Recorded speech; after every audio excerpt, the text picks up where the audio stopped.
Simon & Schuster Audio presents Threat of the Spider, Book 2 of The Web of the Spider, by Michael P. Spradlin. Read by Andrew Joseph Perez.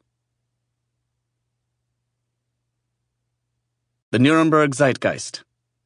Election results. Nazis gain over 18% of seats in Reichstag.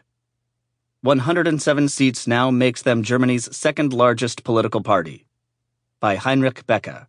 September 15th, 1930. The National Socialist German Workers' Party, also known as the Nazi Party, led by Adolf Hitler, succeeded in capturing 107 seats in the Reichstag in the federal election held yesterday. The enormous gain in seats is seen as a major victory for the party and indicates its growing popularity nationally. The party had previously held only 12 seats, concentrated primarily in Bavaria.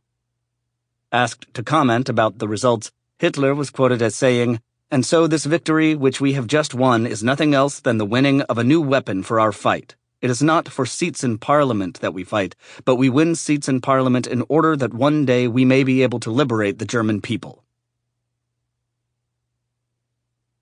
Chapter 1. October 1930. The rock lay on the floor in the sitting room of our house in a bed of shattered glass. It was the size of a small melon and had a single word painted in blue on its side.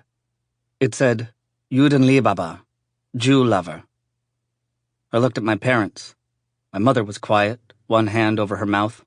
It felt like she had been standing in that same position ever since the rock landed in our living room over 2 hours ago. It had awoken all of us from sound sleep, and now the sun was about to rise. My father stalked back and forth, kitchen, dining room, sitting room, back and forth, seething, cursing in a manner he did not often resort to. He held a hammer in his right hand. He'd managed to find a meter-square sheet of wood so that we could board up the window. Judenliebhaber, Jew lover. You wouldn't think finding a piece of wood for such a simple chore would be any trouble at all. You would be wrong. The German economy was in tatters. Last year, something called a stock market crash happened in the United States. I didn't know what it all meant for certain, only that many of the American banks had closed, gone out of business. Apparently, large numbers of America's wealthiest people were no longer all that rich. Before this great crash, Germany was already suffering. There were no jobs, there was no money. Some people said that the country was being punished for our part in the Great War, which had ended in 1918. Perhaps. My father said that Germany was partly to blame for the war. No one would or could deny that, but we were made to pay for it like it was all our fault.